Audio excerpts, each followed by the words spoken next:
3টার সময় আমার মেয়ের এই জায়গা ভর্তি হয়েছে, টাকা পয়সা জমা দিয়েছি, সবকিছু করছি। ডাক্তাররা বলছে যে মাগরিবের পরে ডাক্তার আসবে। মাগরিবের পরে বলছে যে 8:30টায় মেয়েকে ওটিতে নেওয়া হবে। মেয়েকে 8:30টায় ওটিতে নিচ্ছে।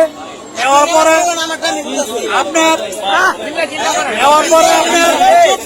স্যালাইন দিছে, মেয়েকে স্যালাইন দিচ্ছে।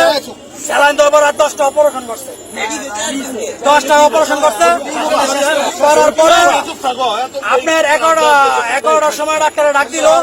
ডাক দিয়ে বলতেছে যে মেয়ের বাপ মাকে বললাম আমি মেয়ের গাইছে।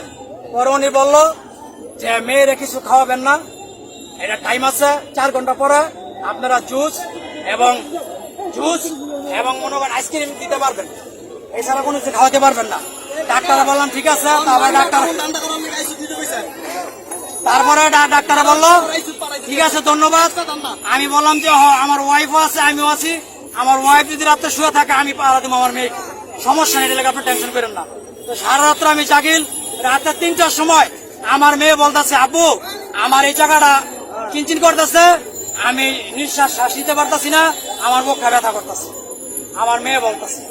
পরে ডাক্তার বললাম ডাক্তার আমার মেয়ের গলা ব্যথা করতেছে, নিঃশ্বাস নিতে পারতেছে না। ডাক্তার আইসা ইঞ্জেকশন দিল 4-5টা।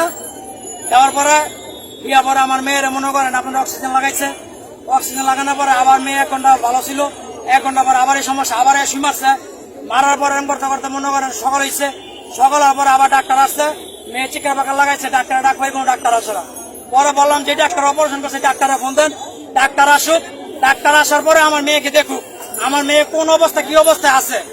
আপনারা যদি বোঝেন না উনি তো বুঝতে পারবো কি সমস্যা। তো উনির সাথে আর ফোনে যোগাযোগ করছে, উনি ওইখান থেকে অর্ডার দিচ্ছে বা এটা দাও, হেরা দিচ্ছে, নিয়মিত ভাবে দিয়ে গেছে। দেওয়ার পরে মনে করেন যখন সকাল 9টা বাজছে দেখি যে আমার মেয়ের এই হাতগুলো মনে করেন নীল, মেয়ের চিপটা নীল, মেয়ের ঠোঁটগুলো নীল। আমার মেয়ে বলতেছে ছোট বড় করতেছে। পরে আমার মেয়ের আমি একটা ধমক দিচ্ছি, আমু তুমি এমন করো কেন, তুমি এমন করো না মা, তুমি যদি এমন করো আমার কাছে ভালো লাগছে না। আমি সারা রাত্র সারা রাত্র রয়েছে।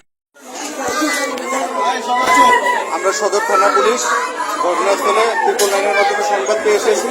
এই ঘটনায় আমরা তদন্ত অনুযায়ী আইনগত ব্যবস্থা নেব, আইনগত ব্যবস্থা গ্রহণ করা হবে।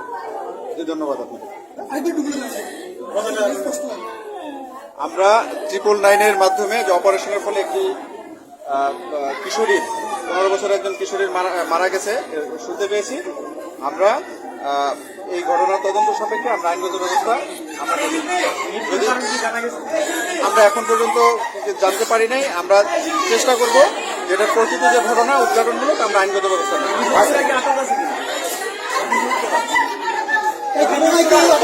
অভিযোগ আমরা এখনো পাই নাই। আমরা হাসপাতালের 2জন নার্স আমাদেরকে জিজ্ঞাসাবাদের জন্য আমাদের যোগাযোগ আছে। ধন্যবাদ।